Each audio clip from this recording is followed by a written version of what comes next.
Hello student, आज का जो हमारा टॉपिक है वो क्लास 6 का मैथ है, जिसमें हम इंग्लिश मीडियम और हिंदी मीडियम दोनों के क्वेश्चन को सॉल्व कराने वाले हैं।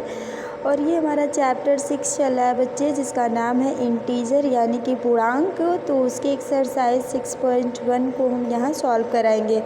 तो देखिए हमारा पहला क्वेश्चन क्या है, हम हिंदी और इंग्लिश दोनों में बताएंगे, तो आपको कोई प्रॉब्लम नहीं आएगा। बस आप ध्यान से क्वेश्चन को देखिए। पहला जो क्वेश्चन हिंदी मीडियम में दिया गया है वो दिया गया है निम्नलिखित के विपरीत यानी कि अपोजिट लिखिए। ठीक है, निम्नलिखित के क्या लिखना है, विपरीत लिखना है। ठीक है, अपोजिट लिखना है। अगर यही बात हम इंग्लिश मीडियम में बात कर लेते हैं तो यही चीज़ इंग्लिश में भी लिखा गया है कि right opposite of the following. ठीक है, पहला है क्या, इंक्रीज इन वेट। क्या दिया हुआ है बच्चे, पहला दिया हुआ है इंक्रीज इन वेट। ठीक है, दूसरा यानी बी वाला दिया हुआ है 30 किलोमीटर नॉर्थ। सी वाला दिया हुआ है 80 मीटर ईस्ट। Loss of ₹700। ठीक है, और यहाँ पे दिया हुआ है 100 मीटर एबव सी लेवल। आपको सबका क्या बताना है, अपोजिट बताना है बच्चे। तो अपोजिट देखिए क्या होगा। अगर हम इंक्रीज इन वेट की बात करें तो इसको कहेंगे भार में वृद्धि। हिंदी में क्या बोलेंगे बच्चे, भार में वृद्धि। तो अगर भार में वृद्धि है तो इसका अपोजिट क्या हो जाएगा, कमी होगा कि नहीं होगा, भार में कमी होगा कि नहीं होगा बच्चे। तो इसी को हम इंग्लिश में अगर लिखते हैं तो लिखेंगे डिक्रीज इन वेट, और हिंदी में लिखते हैं तो लिखेंगे भार में कमी। ठीक, बी वाले की बात कर लेते हैं। दिया है 30 किलोमीटर नॉर्थ। तो अगर आप नॉर्थ जा रही हैं, उत्तर जा रही हैं, 30 किलोमीटर उत्तर, तो इसका अपोजिट क्या हो जाएगा, 30 किलोमीटर दक्षिण। इसको कहते हैं उत्तर और इसको कहते हैं दक्षिण, यानी कि ये है नॉर्थ और ये क्या है, साउथ। ठीक है, तो 30 किलोमीटर जो दिया गया है 30 किलोमीटर नॉर्थ, तो इसका अपोजिट क्या हो जाएगा, 30 किलोमीटर साउथ। ठीक है, ऐसे अगर हम सी की बात कर लेते हैं तो दिया है 80 या हम कहें 80 मीटर ईस्ट है। क्या है, 80 मीटर ईस्ट है, जिसको हम कह सकते हैं 80 किलोमीटर पूर्व। क्या बोलेंगे बच्चे, 80 किलोमीटर पूर्व। और अगर इसके अपोजिट की बात करें तो ये पूर्व की बात कर रहा है, ईस्ट की बात कर रहा है, तो इसका जो अपोजिट होगा वो क्या हो जाएगा, वेस्ट हो जाएगा। ठीक है, यानी कि पश्चिम हो जाएगा। तो इसका अपोजिट हो जाएगा 80 मीटर वेस्ट, यानी कि 80 किलोमीटर पश्चिम। अगर डी की बात कर लें, लॉस ऑफ 700 रुपीज़ है, तो लॉस का मतलब होता है हानि। ठीक है, तो हानि का उल्टा क्या होता है बच्चे, लाभ। ठीक है, तो ये हो जाएगा 700 रुपी प्रॉफिट। ठीक है, यानी कि प्रॉफिट, लाभ कितने का हो जाएगा, 700। यहाँ कितना दिया था, 700 की हानि, तो ये अपोजिट हो गया।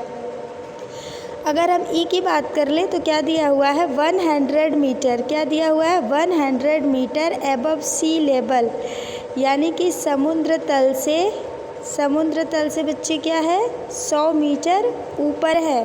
तो इसका जो अपोजिट होगा वो क्या हो जाएगा, समुद्र तल से 100 मीटर नीचे। ठीक है, क्वेश्चन समझ में आ गया, यानी 100 मीटर बिलो सी लेवल। यहाँ एबव था, यहाँ क्या था बच्चे, यहाँ पे क्या था, एबव था, तो एबव का उल्टा क्या हो जाएगा, बिलो हो जाएगा। ठीक है, और अगर हम हिंदी में बात कर लें तो हमने वहाँ पे हिंदी में समझाया है बच्चे, फिर भी हम यहाँ दिखा देते हैं। देखिए, भार में वृद्धि, अपोजिट क्या हो जाएगा, भार में कमी।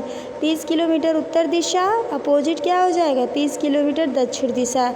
80 मीटर पूर्व, तो अपोजिट क्या हो जाएगा, 80 मीटर पश्चिम। 700 मीटर हानि, 700 रुपये की हानि, तो ये हो जाएगा 700 रुपये का लाभ। समुद्र, यहाँ ताल लिखा हुआ है, ताल नहीं है बच्चे, ये तल है। ठीक है, आप इसको तल करिएगा। ठीक, तो समुद्र तल से क्या है, 100 मीटर ऊपर, तो ये हो जाएगा समुद्र तल से 100 मीटर नीचे। समझ में आ गया। अब हम बात कर लेते हैं क्वेश्चन नंबर 2 की। बच्चे ध्यान से आप देखिएगा, क्वेश्चन नंबर 2 क्या है, हम हिंदी में समझा रहे हैं, अभी इंग्लिश में आपको भी दिखा देंगे। दिया है निम्नलिखित में प्रयुक्त हुई संख्याओं को उचित चिन्ह लगाकर पूर्णांकों के रूप में लिखिए। यानी ये जो क्वेश्चन दिया हुआ है इन्हें हमें क्या करना है, चिन्ह लगाकर पूर्णांकों के रूप में क्या करना है, इंटीजर फॉर्म में लिखना है। ठीक है, हम पढ़ देते हैं इंग्लिश में भी क्वेश्चन क्या लिखा हुआ है। इंग्लिश में क्वेश्चन लिखा हुआ है, रिप्रेजेंट, क्या लिखा हुआ बच्चे, represent the following numbers as integer with appropriate sign.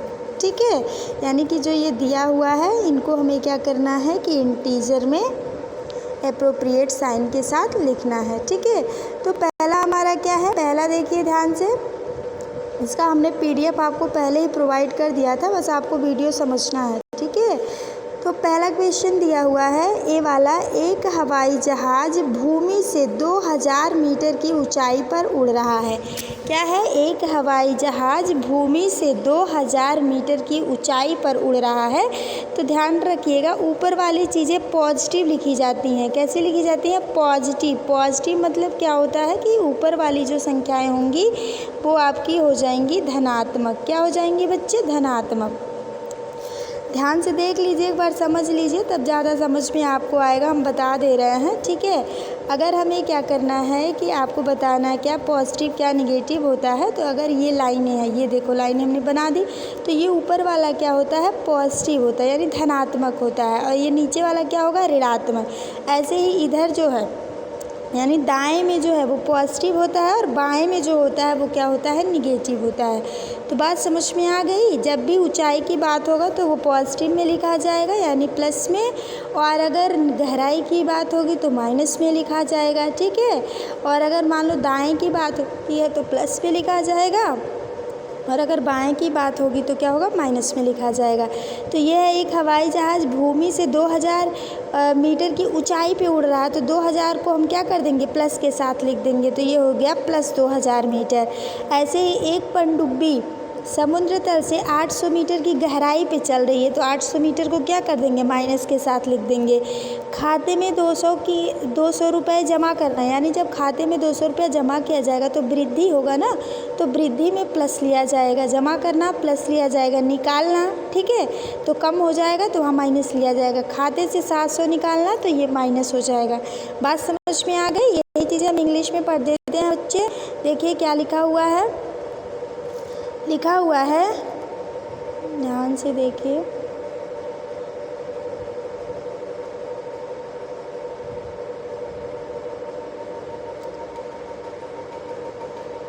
देखो पहला वाला दिया, ए वाला दिया हुआ है, an aeroplane is flying at a height 2000 metres above the ground.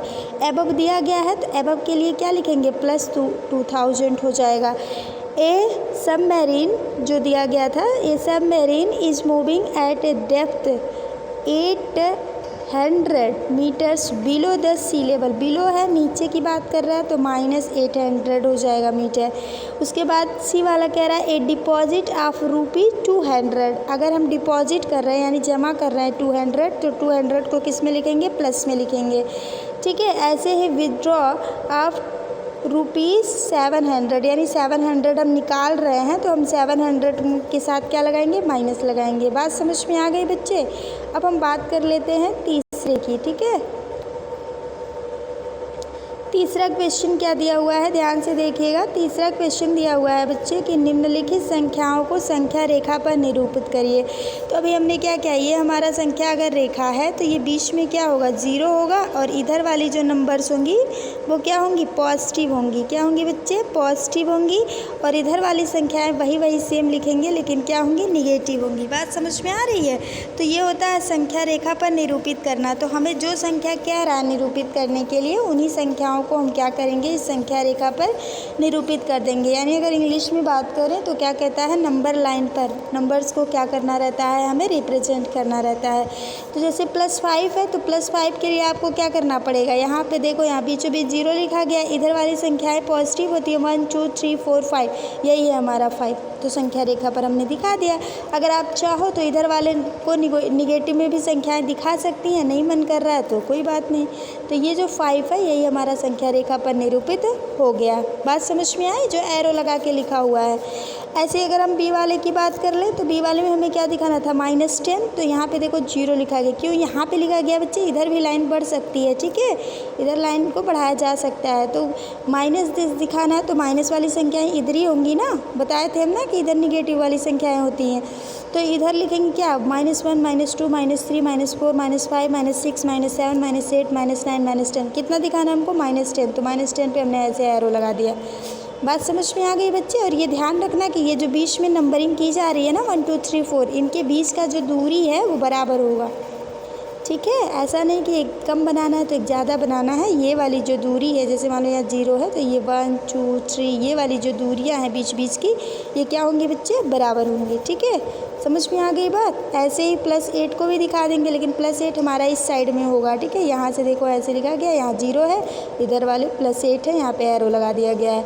ऐसे ही दिखाना है -1 देखो यहाँ पे होगा बच्चे, इस साइड में होगा तो इधर एरो लगा दिया गया है 1 पे। यहाँ -6 है तो -6 भी किस साइड में होगा बच्चे, इस साइड में होगा ना, इस साइड में होगा, इस साइड में होगा ना, तो यहाँ पे एरो लगा दिया गया 6 पे। ठीक है, बात समझ में आ गई। यही सेम टू सेम चीज़ें क्या है, इंग्लिश में लिखी हुई हैं, तो कोई बहुत बड़ा इशू नहीं है, आपको समझ में आ जाएगा। देखिए यहाँ लिखा हुआ है, represent the following numbers on number line. किसको, 5 को, +5 को, -10 को, +8 को, -1 को, -6 को। तो जैसे हिंदी में था वैसे ही इंग्लिश में भी है, कोई इशू नहीं है, वैसे ही आपको ये भी बनाना है। ठीक है, अब हम क्वेश्चन नंबर 4 की बात कर लेते हैं बच्चे। क्वेश्चन नंबर 4 क्या दिया हुआ है, ध्यान से देखिएगा। यहाँ पे कुछ एक फिगर दिया हुआ है। ठीक, देखिए संलग्न आकृति में एक ऊर्ध्वाधर संख्या रेखा को दिखाया गया, यही है ऊर्ध्वाधर संख्या रेखा। ठीक है, ये वाली जो दिखाया गया है। उसके बाद कह रहा है कि जो पूर्णांकों को निरूपित करती है, इस रेखा को देखिए और निम्नलिखित बिंदुओं के स्थान बताइए। हमें बताना है स्थान, जो क्वेश्चन में पूछेगा। ठीक है, क्या क्या पूछ रहा है, ध्यान से देखिएगा। पहला जो पूछ रहा है बच्चे वो क्या है, पहला पूछ रहा है यदि बिंदु D पूर्णांक +8 है, यानी ये जो बिंदु D है इसका जो पूर्णांक है वो क्या दिख रहा है, +8 दिख रहा है। तो कह रहा है कि -8 वाला बिंदु कौन सा होगा, -8 में कौन सा बिंदु आएगा। तो ध्यान रखिएगा, ये जो O है बच्चे, ये जो O है वो 0 दिखाया गया है। क्या दिखाया गया है, 0 दिखाया गया है। उसके बाद जो पहली लाइन है वो 1 है, जो A है वो 2 पे आ जाएगा, जो बाद वाली A के बाद वाली लाइन है वो 3 होगी। उसके बाद जो B है वो 4 होगा, जो C है वो 5 होगा। ऐसे ये वाली लाइन जो होगी वो 6 होगी, ये वाली लाइन जो होगी 7 होगी। तो D वाली लाइन क्या हो जाएगी, 8 हो जाएगी। +8 हो गया, प्लस क्यों, क्योंकि ऊपर है। ठीक है, अब हम 0 से अगर नीचे काउंट करें तो ये 1 है, ये H वाली लाइन 2 है, इसके H वाली लाइन के बगल में 3 है, ये वाला 4 है, ये वाला 5 है, ये 6 है, ये 7 है और ये 8 है। होगा ना, F पे क्या आएगा, 8 आएगा, लेकिन ये गहराई में है तो इसको -8 करेंगे। तो हमारा जो आंसर होगा, पूछ रहा था कि -8 वाला बिंदु कौन सा होगा, तो -8 वाला बिंदु क्या हो जाएगा बच्चे, F हो जाएगा। बात समझ में आ गई। अब कह रहा है क्या G एक ऋणात्मक पूर्णांक है या धनात्मक। तो ध्यान रखिए G क्या है, G देखिए यहाँ O से नीचे है ना, O को हम क्या मानेंगे, ओरिजिन पॉइंट मानेंगे, मूल बिंदु मानेंगे। तो O के ये नीचे है, तो O के नीचे वाले को हम क्या लिखते हैं, ऋणात्मक लिखते हैं ना। तो O के नीचे वाला ऋणात्मक, तो पूछा है कि G क्या है, तो G नीचे ही है, तो G नीचे है तो G क्या हो जाएगा, ऋणात्मक हो जाएगा। बात समझ में आई। उसके बाद इसको निगेटिव कहते हैं। अब कह रहा है बिंदु B और E के संगत पूर्णांक लिखिए, यानी बिंदु B का पूर्णांक लिखिए, बिंदु C का पूर्णांक लिखिए। काउंट कर लेते हैं 0 से, ये 1 हो जाएगा, ये A वाला 2, ये C वाला, ये एक बात रुकिए थोड़ा सा हम सटीक कर देते हैं। देखो यहाँ पे क्या है, O है, O के बाद एक लाइन है तो 1 हो जाएगी, O के बाद दूसरी लाइन है तो 2 हो जाएगी, O के बाद A लिखा हुआ है तो 3 हो जाएगा, O के बाद फिर एक लाइन है तो 4 हो जाएगा, O है ना, A के बाद फिर एक लाइन है तो 4 हो जाएगा। B पे जब जाएंगे तो B यहाँ पे 1 2 3 और B पे क्या जाएंगे, B जो B यहाँ पे लिखा हुआ है तो ये हो जाएगा 5। तो B का हो जाएगा +5, क्या हो जाएगा +5, 5 नहीं होगा बच्चे, देखो यहाँ 1 2 3 4 होगा, क्या हो जाएगा 4, क्या हो जाएगा बच्चे 4 हो जाएगा। B पे काउंट करेंगे तो B पे हो जाएगा +4, और E का जब काउंट करेंगे, E यहाँ पे नीचे 0 से, तो ये हो जाएगा -10। काउंट करके आप देख लीजिएगा। उसके बाद कह रहा है कि बिंदु इस संख्या रेखा पर अंकित बिंदुओं में से किसका मान सबसे कम होगा। तो सबसे कम इसका होगा ना, E का, क्योंकि ये ऋणात्मक है और ऋणात्मक में संख्या जितनी बड़ी होती है उतनी ही छोटी होती है। इसकी वैल्यू E की -10 है ना, तो ये बहुत छोटी हो जाएगी। ठीक है, कह रहा है इस संख्या रेखा पर हो गया ये वाला क्वेश्चन। अब कह रहा है लास्ट वाला, सभी बिंदुओं के उनके घटते क्रम में लिखिए। घटते क्रम में मतलब पहले सबसे बड़ा रहेगा, फिर उससे छोटा, फिर उससे छोटा, फिर उससे छोटा, फिर उससे छोटा, जिसको कहते हैं डिसेंडिंग आर्डर। ठीक है, तो पहले D लिखेंगे, फिर C लिखेंगे, फिर B लिखेंगे, फिर A लिखेंगे, फिर O लिखेंगे, फिर H लिखेंगे, फिर G लिखेंगे, फिर F लिखेंगे, फिर E लिखेंगे। तो ये हो जाएगा घटता क्रम। बात समझ में आ गई, किसी को कोई प्रॉब्लम इसमें। अच्छा, अगर इंग्लिश में बात करें बच्चे, तो सेम टू सेम चीज़ें लिखी गई हैं, कोई दिक्कत नहीं है। यहाँ पे देखिए लिखा हुआ है, क्या लिखा हुआ है, एडजेसेंट फिगर ध्यान से देखिएगा क्या लिखा हुआ है, adjacent figure in a vertical number line representing integer observe it and locate the following point. If point D is +8 then which point is -8, तो -8 क्या था, एफ था। उसके बाद कहा था इज पॉइंट जी, यहाँ पे ध्यान देखिए हम पढ़ के आ रहे हैं, बी वाला पढ़ रहे हैं, is point G a negative integer or a positive, यानी पूछ रहा था जी क्या है, पॉजिटिव इंटीजर है कि निगेटिव, तो निगेटिव है। Right integer for point B and E, तो बी का जो पॉइंट था वो +4 था और ई का जो पॉइंट था वो -10 था। उसके बाद कह रहा है which point marked on this number line has the least value, तो सबसे कम वैल्यू किसकी है, तो ई की है, तो यहाँ पे डी में लिख दिया गया है, ई है, ठीक है। उसके बाद क्या दिया हुआ है, arrange all the points in decreasing order, तो यहाँ डी दिया गया है, D C B A H O H G F E, ठीक है, समझ में आ गया। अब हम बात कर लेते हैं लास्ट क्वेश्चन की, जो कि हमारा क्या है, क्वेश्चन नंबर 5 है। क्वेश्चन नंबर 5 क्या दिया हुआ है, वर्ष के विशेष दिन के लिए भारत के 5 स्थानों पर रहे तापमानों की सूची बनाई गई है। सियाचिन में जो तापमान था वो क्या था, 0 डिग्री सेल्सियस से 10 डिग्री सेल्सियस नीचे। तो जब नीचे की बात करेंगे तो ये जो 10 डिग्री सेल्सियस है इसको किस में लिखेंगे, माइनस में लिखेंगे, तो सियाचिन का जो तापमान होगा वो -10 डिग्री सेल्सियस हो जाएगा, क्योंकि नीचे का है ना, और नीचे वाला क्या होता है, निगेटिव होता है। ऐसे ही शिमला का 0 से कह रहा है 0 डिग्री सेल्सियस से 2 डिग्री सेल्सियस, यानी कि ये नीचे की बात कर रहा है, तो ये भी क्या हो जाएगा, -2 डिग्री सेल्सियस, यहाँ पे देखिए लिखा गया है शिमला का। ऐसे ही अहमदाबाद का कितना है, 0 डिग्री सेल्सियस से 30 डिग्री सेल्सियस ऊपर है बच्चे, इसलिए +30 डिग्री सेल्सियस लिखेंगे। फिर दिया है दिल्ली का, तो 0 डिग्री सेल्सियस से 20 डिग्री सेल्सियस ऊपर, यानी ऊपर है तो ये हो जाएगा +20 डिग्री सेल्सियस, ठीक है। और श्रीनगर का देखिए 0 डिग्री सेल्सियस से 5 डिग्री सेल्सियस नीचे है, तो इसको लिखेंगे, नीचे है ना तो इसको लिखेंगे -5 डिग्री सेल्सियस। बात समझ में आई, तो इसको लिख दिया गया है।